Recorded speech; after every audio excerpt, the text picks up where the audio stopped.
Before we begin, just one thing. Don't rush to decide who to believe. Pay attention to the details at the end. Tell me, what do you think really happened?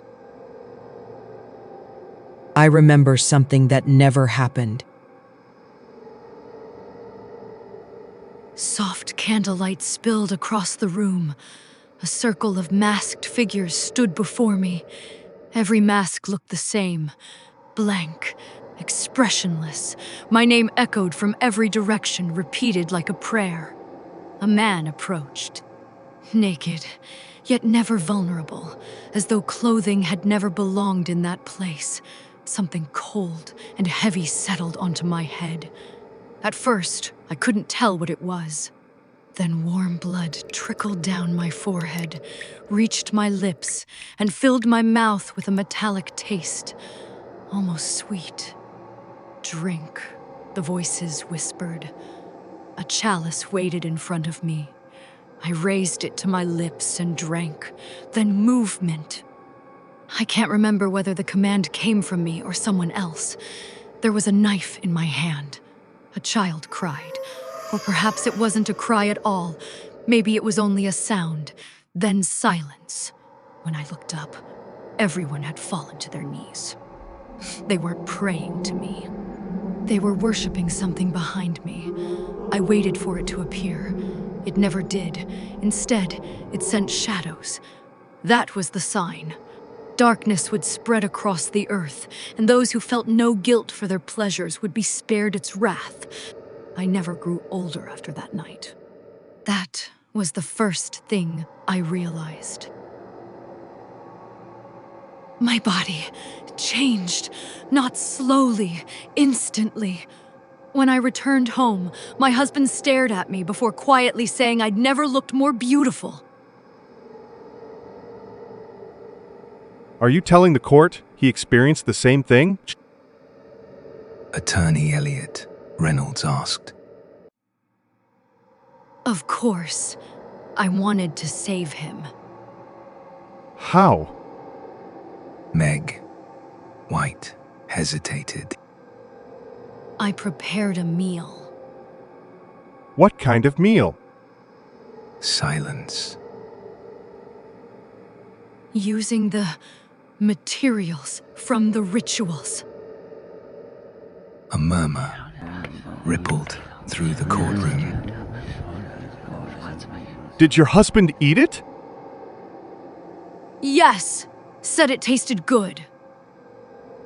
And did you give some to Dr. Simon Crow? I did. The doctor convinced me it was necessary to prove my memories were real. Reynolds gave a slight nod. And what were the test results? Meg didn't answer right away. He told me it was human. I believed him. And now? I don't know. Silence. Her eyes drifted somewhere past his shoulder. What happened next? Meg took a deep breath, but held it for a moment before letting it go. We continued with the hypnosis. How long did the therapy last? 6 years. How did you feel during the sessions? Different. Sometimes everything felt clear, as if I finally understood. Other times, it felt like I was talking about someone else. It was like a dream. I could sense every smell, every touch. Where were you in these memories? She closed her eyes. Under the city, tunnels, wet, narrow. The air was thick and heavy. And the people? Masks. Always masks. I could never see their faces. Sometimes I wonder if they even had faces at all. The voices were monotone, merciless, blending into one. Not singing, not speaking. Just repeating the same words over and over until nothing made sense. I think there were around 10 of them. I'm not sure. They wanted me to guide them down the path of lust and desire. I remember lying on the floor. Symbols were drawn around my body. Circles, lines, an eye. The wire around my wrists dug deeper with every movement. Meg showed the scars on her wrists. She opened her eyes and continued. Hot candle wax dripped onto my skin, drawing something I couldn't see. The marks it left behind, I could still feel them. A dreadful pounding echoed in my ears, growing louder as if rising from within. Quiet. Rhythmic words filled the room, spoken in a language I couldn't understand. The slaves fell, men and women. They rushed forward like starving animals. Touches, kisses, pain, nothing but flesh without a soul, moaning in ecstasy. No shame, only desire, something primitive, something sick. The drums never stopped. My heart pounded wildly. The pain intensified. They began drinking from me. I didn't want to be there, but there was no escape. Black figures twisted across the walls. Violent, quick movements. Then the realization. These figures belonged to no one in the room. One leaned over me, then another, then many, cold water entering through my mouth, my nose, my ears. Numbness. The drum stopped. The pain faded. The fear vanished too. It was as if I wasn't there anymore, watching myself from far away. The candles went out, and everything became dark. Do you know when the scars on your wrists first appeared? I don't remember. It feels like they have always been there. How did Dr. Crow react when you showed them to him? He said they were important, that they confirmed something. What exactly?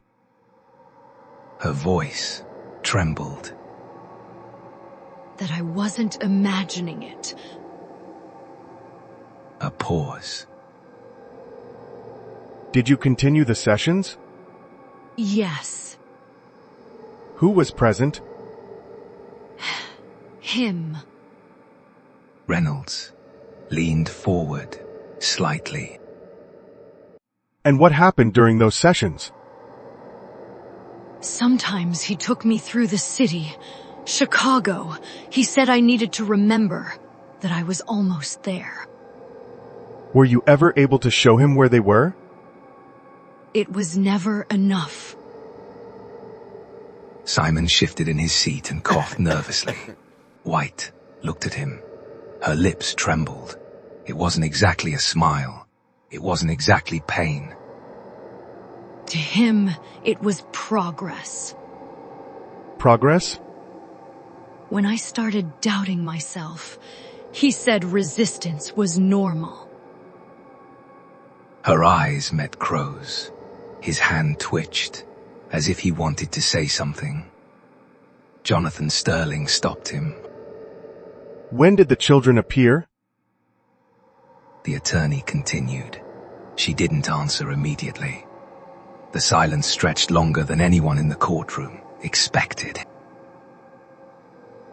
In my visions, there were small figures. I never saw their faces. I never heard their voices. What were they doing? I don't know. They were just there.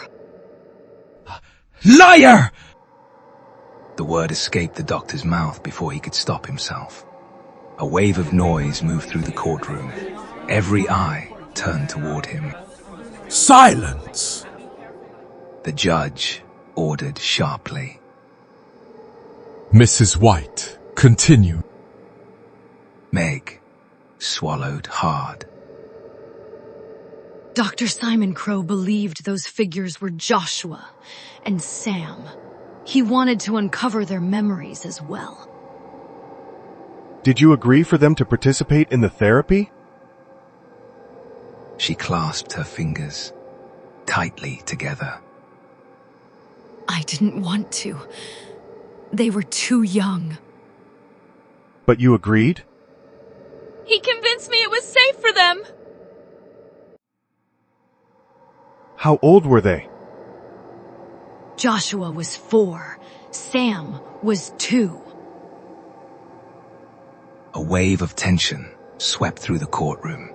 Even Jonathan Sterling's expression changed. Were you present during their sessions? No. When were they taken away from you? Meg lowered her head. Tears slowly rolled down her face. Dr. Crow said they had been part of the cult, that they had witnessed everything. Her voice broke as she began to sob. He said it was my fault. She took a shaky breath. But I would never have hurt them. The courtroom fell completely still. One day, they were simply taken away. No one told me where they were going or when I would see them again. Her crying grew louder. Elliot Reynolds waited a few seconds. Thank you, Mrs. White.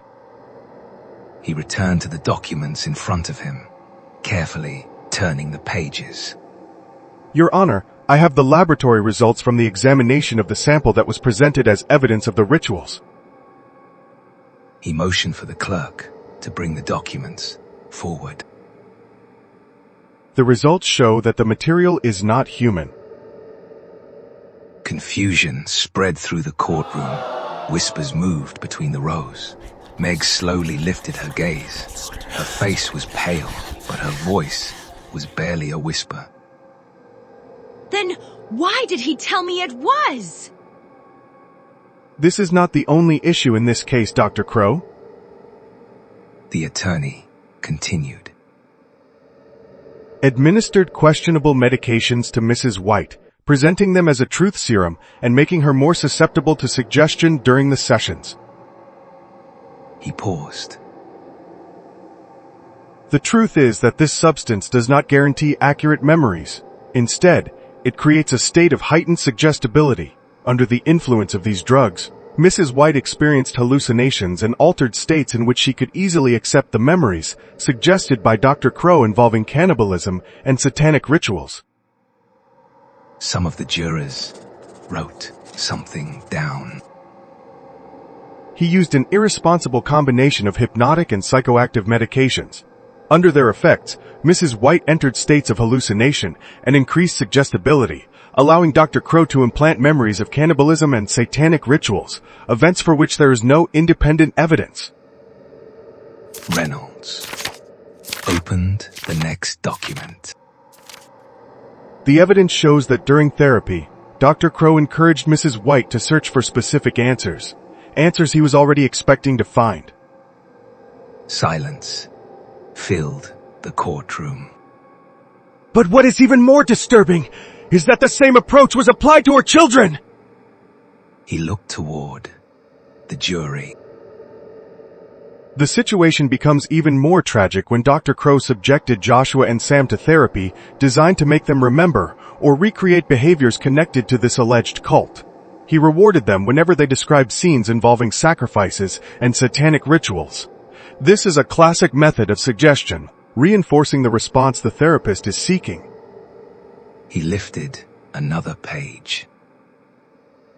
To stimulate these so-called memories, highly inappropriate methods were used, including exposing the children to real firearms and restraints in an attempt to recreate alleged activities from these rituals. These claims are supported by Dr. Crow's colleagues at the clinic and by laboratory examinations conducted on the alleged victims. He handed the documents to the clerk, who carried them toward the judge. 2 young children were encouraged to describe events for which there is no independent evidence that they ever occurred. They were exposed to ideas of fear, violence, and rituals while the therapist searched for confirmation of his own theory. Thank you, Attorney Reynolds. I now give the floor to Jonathan Sterling. He rose slowly, but with confidence, stepped forward, took a deep breath, and began. Dr. Simon Crow, what was the reason Meg White sought your help? The doctor scanned the courtroom before answering. Postpartum depression. She shared that she has suffered a difficult miscarriage before the birth of her second son. She struggled with insomnia, had trouble managing daily tasks and caring for her children. Her husband urged her to see a specialist. Have you treated other patients with similar complaints? Of course, postpartum depression is a well-known condition not uncommon in women who have experienced such a loss. Do you subject all of them to hypnosis? He shook his head. No, I approach each patient individually. It depends on their condition, on how the therapy progresses. If you're asking whether I've used hypnosis with other patients, the answer is yes. What is the purpose of hypnosis? To help the patient access memories and emotions that have remained suppressed for one reason or another. It doesn't create memories, it simply removes the barriers to them. After a brief pause, he continued. With Mrs. White, however, things took an unusual turn. In what sense? Sterling asked. Initially, I expected to uncover an ordinary trauma. Instead, recurring images began to appear. Each session made them more coherent, more detailed. Was that what led you to apply experimental treatment? Yes, before we began, I carefully explained what medications I intended to use, the risks involved, and what they could and could not achieve. Mrs. White gave her consent. Liar! Meg shouted.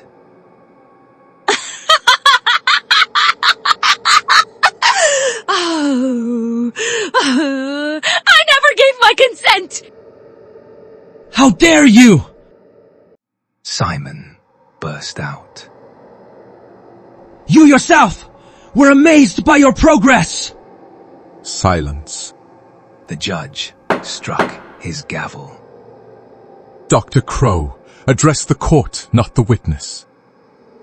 The doctor nodded and composed himself. Please continue. The fact that the method isn't widely accepted at this point doesn't prove it doesn't work. Sometimes science lags behind the discoveries it has yet to understand. What happened next? It started with flashes, dark, damp corridors, Musk's blood. It took us weeks before the memories began to take shape. Mrs. White claims you took her through the city to show you where these underground chambers were located. That is correct. With each session, she grew more confident. One day she looked me straight in the eye and said, I remembered where the entrance is. Did you believe her? Not right away. I decided to check. Silence fell over the courtroom. She led me to a metal grate, behind which, according to her, the tunnels began. It wasn't the first time I'd seen that place. Other patients of mine, who had never met each other, had pointed to the same entrance. Some details from their accounts matched in ways I couldn't explain. A quiet murmur passed through the room. What did you do?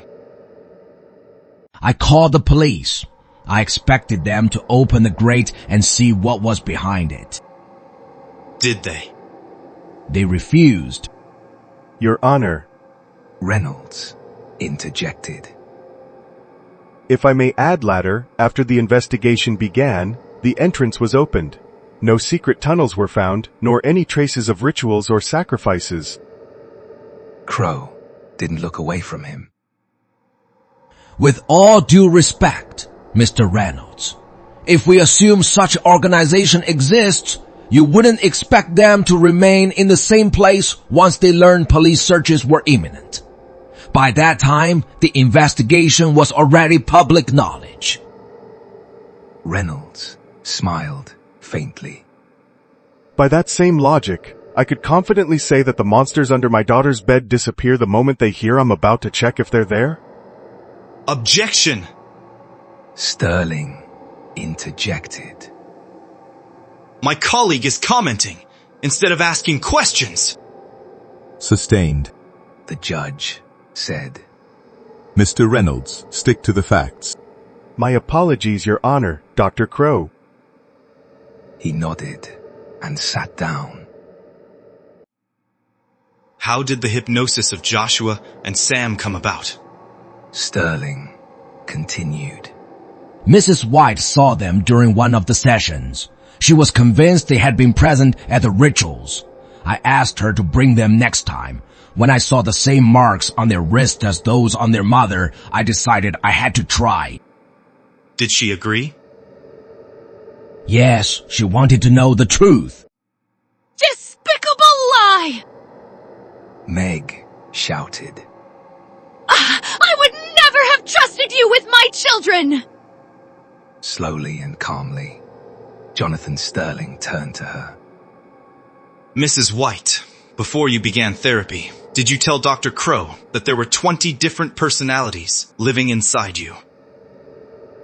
The woman went pale, her eyes filled with fear. I was confused. I didn't know what. I'm glad you didn't deny it, because I have a recording of one of your therapy sessions. On it, you state that more than 20 personalities live inside you, and that you voluntarily consent to hypnosis as part of your treatment. Your Honor, I object! Elliot Reynolds interjected. The sessions constitute confidential information. Your Honor. Sterling replied calmly and confidently. This recording is essential. My client was accused of beginning treatment without the patient's consent. The recording proves otherwise. The court admits the evidence.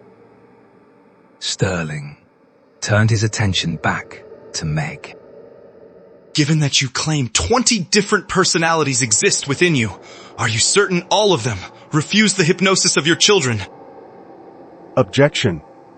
Reynolds cut in sharply. The question is misleading! Sustained. Continue with your questioning. What happened during the sessions with the children? Their accounts largely matched those of their mother. The details were disturbingly similar. The marks as well. That convinced me they too had been victims of the same cult. Dr. Crow. Reynolds interjected. How reliable do you believe the statements of a 4-year-old and a 2-year-old to be, especially when, according to witness testimony, you rewarded them every time they recounted a memory of a ritual? The procedure is extremely delicate. Conducted properly, it poses no danger to the children. I never forced them to invent memories. I never rewarded them for their words. So, you gave treats to a 2-year-old when it remembered rituals, but that is not a reward. It was part of the therapeutic process, not a reward. What else would you call a reward? He did not answer. So you claim you weren't misled by 2 small children? I was not misled!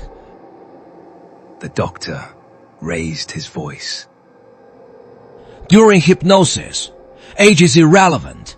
It brings suppressed emotions and memories to the surface. It cannot produce something that never existed. Did Mrs. White have access to the children? No. Why? They were admitted for treatment. Their trauma required hospitalization. Did you obtain consent from both parents? The doctor remained silent.